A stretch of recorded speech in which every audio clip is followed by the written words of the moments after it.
Whether you're Christian, Muslim, Hindu, atheist, whatever you may be, you're about to learn something very, very interesting about Allah.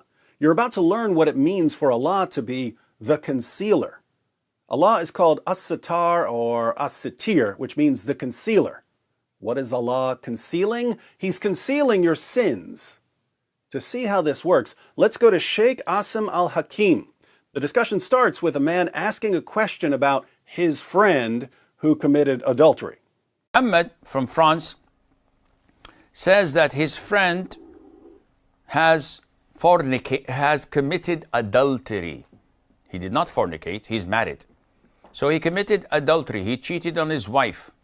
Yeah, Sheikh. So my friend went to Las Vegas for a business trip, and while I was there, while my friend was there, he committed adultery with this prostitute who showed up at his hotel room.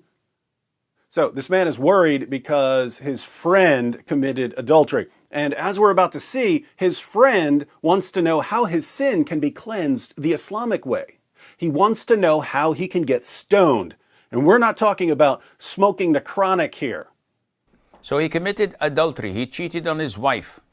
And now he's back with his wife, repenting and wanting to know which place or how can he get the punishment of stoning to death to cleanse his sin. All right. This man, his friend, lives in a country that doesn't stone adulterers, but he wants to be cleansed of his sin. So what can he do? Sheikh Assim gives two responses. First, this guy can't just get his friends or his imam to stone him to death. First of all, Akhi, this punishment and the likes cannot be carried out by individuals.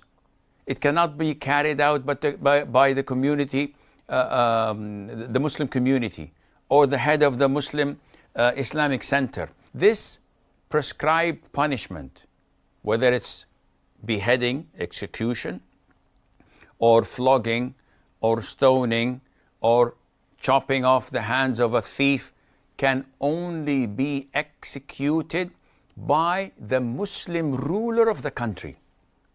So, you don't have the right to carry out these kinds of punishments on yourself.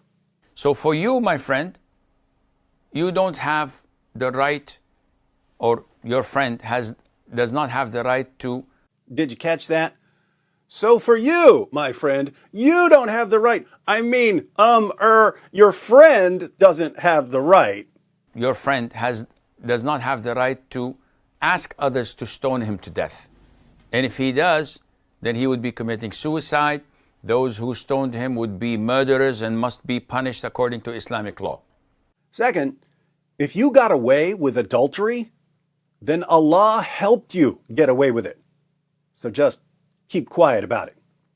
So what to do, Sheikh? Akhi, Allah, one of his beautiful names is al-Sitteer, the one who conceals. Allah is the concealer of your sins. Get ready for the only concealer you'll ever need. He's the concealer of sins. He's the best of concealers. Who's better than Allah at concealing your sins so that no one knows about them? Now, what if Allah conceals a man's sins, but the man feels guilty about what he's done and he wants to confess? What then? So if Allah concealed your sin, it is a sin for you to go and tell others about it. It's a sin to go to your wife and say, listen, hon, when we were separated, I did this and this and this. Totally haram. Totally sinful.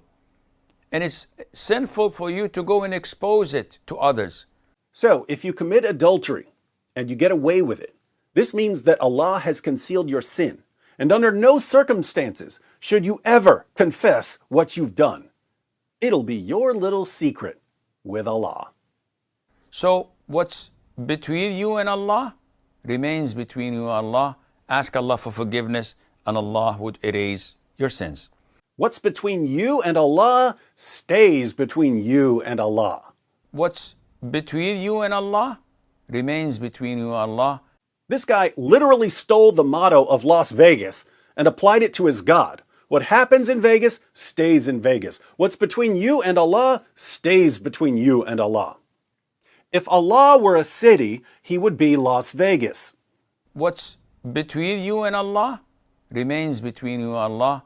Now, there are a few obvious problems with Islam here. One, if you struggle with sin, confession and accountability are usually very important parts of resisting temptation in the future. When you cover up what you've done and you avoid accountability, you end up living a double life. There's the public you, noble and virtuous, and then there's the private you, a slave to sin. Which one is the real you? You guessed it, the one who does what he does when no one's looking. So Islam is giving horrible advice here. What's between you and Allah remains between you and Allah. 2, according to Islam, if you don't get caught for your sin, it's because Allah concealed your sin. But the only way for a man to get caught committing adultery, according to Islam, is if there are 4 male witnesses. So Islam makes it almost impossible for a man to get caught committing adultery. This means that Allah has concealed the sins of the vast majority of adulterers who've ever lived. And they should never confess what they've done because Allah is the one who concealed their sins after making it virtually impossible for them to ever get caught. What's between you and Allah remains between you and Allah. 3, what about other sins? What if you get away with rape or child molestation?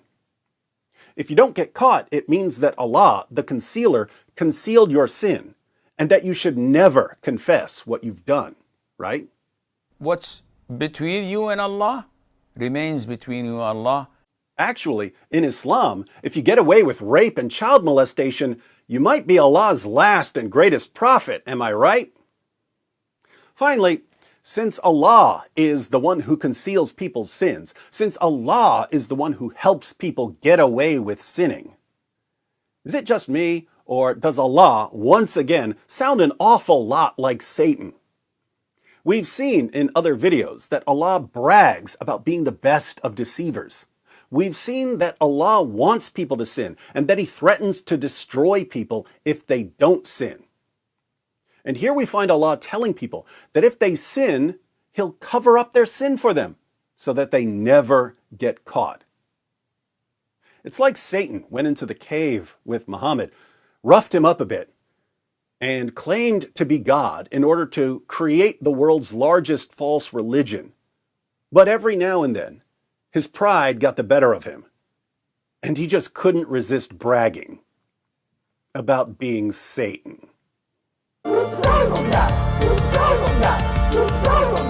It just backfired on you. It just backfired on you. This is a part of a religion. There's a reason to it. Yeah?